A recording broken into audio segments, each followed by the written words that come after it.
விஜய் பிரியங்கா அமீரை பாவனி கிட்ட இருந்து பிரிச்சிருவேன்னு சொல்லியிருக்கக்கூடிய ஒரு விஷயம் தான் இப்ப சோஷியல் மீடியால வைரல் ஆகிட்டு வருது. ஆக்சுவலா பிக் பாஸ் சீசன் 5ல இருந்து விஜய் பிரியங்கா அமீர் மற்றும் பாவனிலாம் பெஸ்ட் ஃப்ரெண்ட்ஸா இருந்துகிட்டு வராங்கன்ற விஷயம் நம்மள பலருக்குமே தெரிஞ்சிருக்க வாய்ப்பு இருக்கு. குறிப்பா அமீரும் பிரியங்காவும் ஒரு பிரதர் சிஸ்டர் ரிலேஷன்ஷிப்ல இருந்துகிட்டு வராங்க. இவங்க ஒன்னா ஊர் சுத்தின வீடியோஸ்லாம் கூட இவங்க ஃபேன்ஸால ரசிக்கப்பட்டு பலமுறை சோஷியல் மீடியால வைரல் ஆயிருக்கு. சொல்லப்போனா அமீர் பாவனி மேரேஜ் அப்ப பிரியங்கா தான் ஒரு அக்கா ஸ்தானத்துல இருந்து தனக்கு தாலி எடுத்து கொடுக்கணும்னு அமீர் ஒரு இன்டர்வியூல சொல்லியிருந்தாரு. சோ அந்த வார்த்தையை தட்டாம பிரியங்காவும் தாலி எடுத்து கொடுத்து அந்த நிகழ்வை மகிழ்வாக்கியிருந்தாங்க.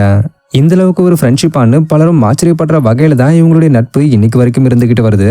ஆக்சுவலா திருமணத்துக்கு அப்புறம் அமீரும் பாவனியும் தனியா தான் பிரிஞ்சிருந்து வாழ்ந்துகிட்டு வராங்க.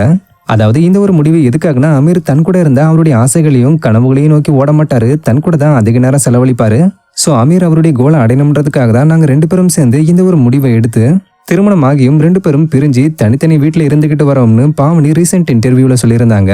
உண்மையை சொல்லப்போனா இப்ப விஜய் பிரியங்காவும் அவங்களுடைய கணவர் வசியும் அமீர் பாவனி போலவே ஒர்க்னால பிரிஞ்சு வேற வேற நாட்டுல இருந்துகிட்டு ஒரு லாங் டிஸ்டன்ஸ் லவ் போல பண்ணிக்கிட்டு வராங்க.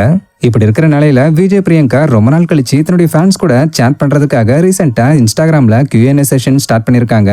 இதுல அவங்க ஃபேன்ஸ் கேட்கிற கேள்விக்கெல்லாம் ஆன்சர் பண்ணிக்கிட்டு இருக்கும் பொழுது அமீர் டைரக்டா எப்போ நீயும் என் பொண்டாட்டியும் சண்டை போட்டு பிரிவீங்கன்னு ஃபன்னா கேட்டிருக்காரு. பதிலுக்கு பிரியங்காவும் அதுக்கு வாய்ப்பில்ல ராஜா, இப்படியே பேசிட்டு இருந்த உன்னை பிரிச்சு விட்டுருவேன்னு சொல்லி ஃபன்னா ரிப்ளை பண்ணிருக்காங்க. சோ இந்த ஒரு ஃபன்னான சாட் இப்ப அவங்க ஃபேன்ஸ் மத்தியில வைரல் ஆகிட்டு வருது.